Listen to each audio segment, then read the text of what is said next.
Hello guys, வணக்கம். Welcome to my channel. எல்லோரும் எப்படி இருக்கீங்க? நாங்கள் இங்கே ரொம்பவே நல்லா இருக்கணும்.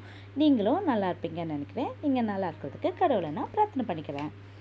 இன்றைக்கி எனக்கு ரொம்ப ஒரு பிடிச்ச டாபிக் என்னென்னா, இப்போ அடிக்கடி யூடியூப் ஷார்ட்ஸில் பார்த்தது ஒரு விவசாயி ஒருத்தரை பற்றி. ஸோ இன்றைக்கி விவசாயி அவங்கள பற்றி நம்ம பேசலாம் அப்படின்னு நினைக்கிறேன். சரி, வாங்க வீடியோக்குள்ளே போகலாம். அதுக்கு முன்னாடி நமக்கு இந்த வீடியோவை ஸ்பான்சர் பண்ணியிருக்கிறது by more general grocery purchasing app. இதோட லிங்கை நம்ம டிஸ்கிரிப்ஷனில் கொடுத்துருக்கேன். மறக்காமல் டவுன்லோட் பண்ணி யூஸ் பண்ணுங்கள். இதில் நமக்கு வீட்டுக்கு தேவையான பொருட்களை நீங்கள் டோர் ஸ்டெப் டெலிவரி வாங்கிக்கலாம். ஸோ வாங்க பார்க்கலாம்.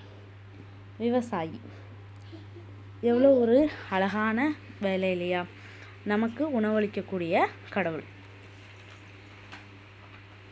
இடையில இப்போ கொஞ்ச நாளாக ஒரு ஷார்ட்ஸில் ஒரு தாத்தா விவசாயி அவங்க ஜட்ஜ் முன்னாடி நிற்கிறாங்க. ஏதோ மயிலை கொன்னுட்டதாட்டு அவங்க மேலே கேஸ் ஃபைல் ஆகிருக்குன்னு சொல்லிட்டு அவங்க முன்னாடி விசாரிக்க நிற்கிறாங்க. அப்போ அதுக்கு கொஞ்சம் டைம் ஆகும் அப்படிங்கிறதுனால அந்த அம்மா இன்றைக்கி நீங்கள் பண்ண முடியாது தாத்தா, கொஞ்சம் வெயிட் பண்ணுங்கன்னு சொன்னப்போ அந்த தாத்தா சொல்கிறாங்க, அங்கே நிலத்துல தண்ணி ஊற்றணும் இல்லையா, அங்கே உள்ள பயிர்கள் எல்லாம் வாடி போகும்னு சொல்கிறாங்க. அதை கேட்கும்போது தான் ஒரு விவசாயிக்கு தான் வளர்க்கக்கூடிய அந்த பயிர்கள் மேலே எவ்வளோ ஒரு இது இருக்குது பார்த்தீங்களா? அந்த உசுறு வாடி போயிடும் அப்படின்னு நினைக்கக்கூடிய அந்த தன்மை இருக்கு இல்லையா? அது கருணை. அந்த இதை பார்க்கும்போது ரொம்பவே ஆச்சரியமாக இருந்துச்சு. ஒரு சாதாரண விவசாயி தான் அப்படின்னு நம்ம நினைக்கிறோம். ஆனால் அவங்க இல்லைன்னா நம்மளுக்கு லைஃபே இல்லை. நமக்கு ஃபுட்டு எல்லாமே அவங்கக்கிட்ட இருந்து தான் வருது.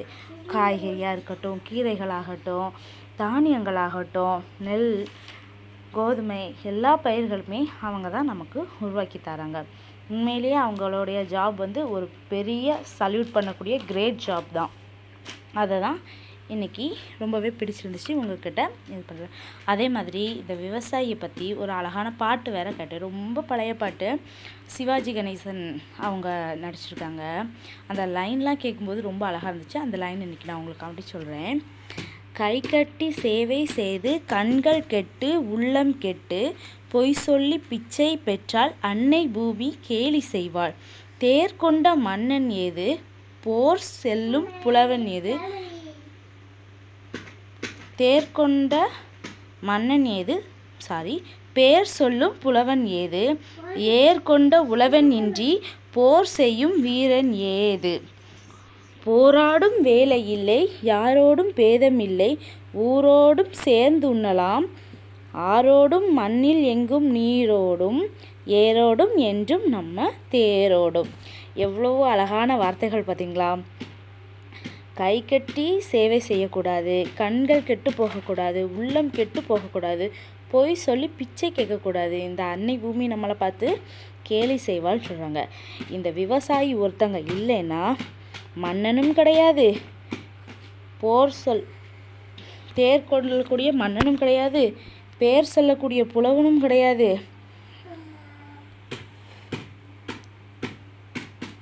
வீரனும் கிடையாது, போர் செல்லும் வீரனும் கிடையாதுன்னு சொல்கிறாங்க. உண்மையிலேயே அவங்க இல்லைன்னா நம்ம எல்லாரோட லைஃபுமே இல்லை தான். அதனால் விவசாயிகளை நம்ம கண்டிப்பாக மதிக்கணும். அதே மாதிரி நம்மளால் முடிஞ்சது நமக்கு தேவையான சின்ன சின்ன விஷயங்களை கூட நம்ம வீட்டில் செஞ்சுக்கலாம்.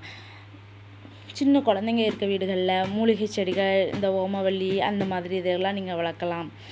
நமக்குன்னு கண்டிப்பாக கடவுள் ஏதாவது ஒரு இடம் தந்தாங்கன்னா சின்ன அளவில் நமக்கு தேவையான பொருட்களை கண்டிப்பாக நீங்கள் வீட்டில் காய்கறிகளோ ஏதோ விதைச்சி அதை நீங்கள் அறுவடை பண்ணுங்கள். அதில் ஒரு சந்தோஷம். அதுக்கப்புறம் முக்கியமாக உங்கள் எல்லாருக்கும் ரொம்ப ரொம்ப நன்றி. இவ்வளோ நேரம் நான் சொன்னதை காது கொடுத்து கேட்டதுக்கு உங்கள் எல்லாருக்கும் நன்றி. ரொம்ப ரொம்ப ரொம்ப தேங்க்ஸ்.